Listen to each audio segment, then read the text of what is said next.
धीरे धीरे महाभारत के युद्ध का समय आ गया, तैयारी होने लगी, सेनाएं नहीं मान रही हैं। भगवान कृष्ण संधि प्रस्ताव लेकर के भी गए,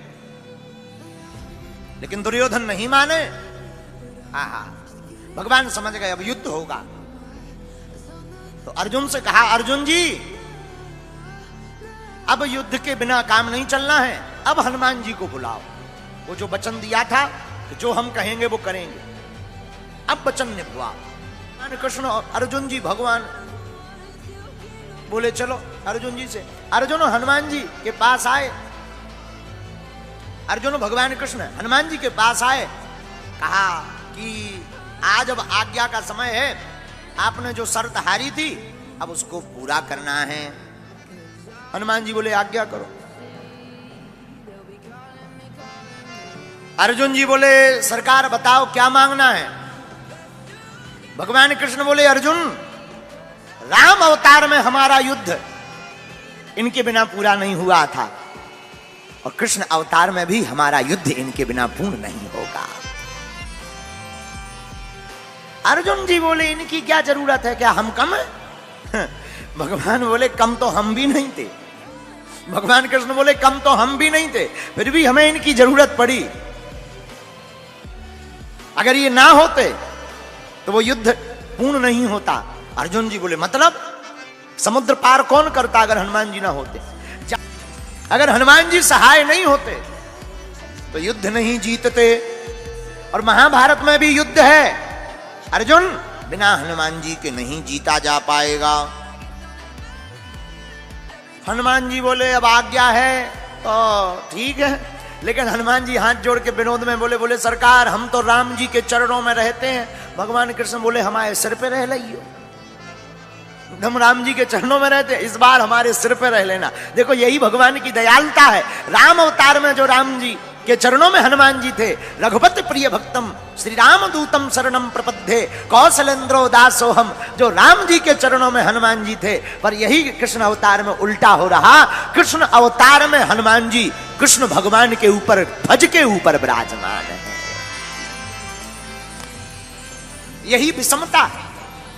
जो राम जी के चरणों में थे राम कथा में, कृष्ण कथा में वही ऊपर है। तो हनुमान जी बोले हम तो राम जी के चरणों में रहते हैं। भगवान कृष्ण बोले हमारे मूड पे रह लियो, चरणों में रहते, अब सिर पे और क्या चाहते हो?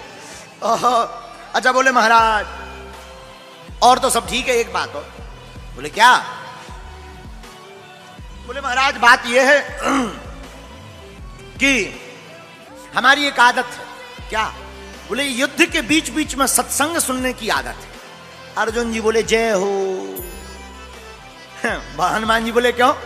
बोले अगर सत्संग ही होना होता तो युद्ध होता, वहां तुम्हें कोई प्रवचन सुनाएगा कि लड़ेगा? है? वहां प्रवचन नहीं होने, वहां तो लड़ाइयां होनी है, ना ऐसे बाण माए से बाण, कोई प्रवचन थोड़ी होना है।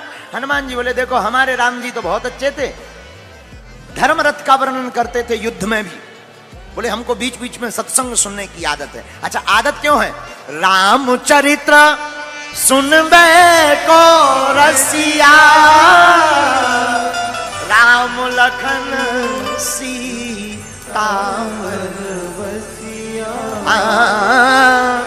राम लखन सीता बसिया। हनुमान जी बोले हम तो सत्संग सुनते हैं। अर्जुन जी बोले अब आप ही निपटो, जे सत्संग मांग रहा है ये महाभारत में। तो भगवान कृष्ण बोले कोई बात नहीं, आप हां बोलो, हम आपको सत्संग भी सुनाएंगे। अब हनुमान जी आए महाभारत में, तो रथ के ऊपर एक ध्वज लगाया और ध्वज के ऊपर हनुमान जी को स्थान दिया, इसलिए उस रथ का नाम ही कपिध्वज पड़ गया। और हनुमान जी विराजमान भय ध्वज पर। भीष्म महाराज जब अर्जुन के सामने लड़ने के लिए आए, भीष्म पितामह ऐसे बलवान योद्धा जिनके सामने अच्छे अच्छे लोग कांपते थे, महाराज भीष्म पितामह युद्ध करने आए और बाण मारे तो अर्जुन का रथ थोड़ा पीछे हो गए, लेकिन जब अर्जुन बाण मारे तो पीछे दूर गिर जाए। अर्जुन जी हंसकर बोले भगवान कृष्ण से नीचे देखो नीचे, अपना इतना जा रहा, उनका कि देखो कितना पीछे जा रहा, नीचे देखो नीचे। भगवान बोले ऊपर देखो, ऊपर देखो, ऊपर किसके कारण कम जा रहा ये देखो। और यही मानो हम लोगों को शिक्षा है कि हम लोग अगर भूपर हैं क्योंकि भगवान हमारे ऊपर है।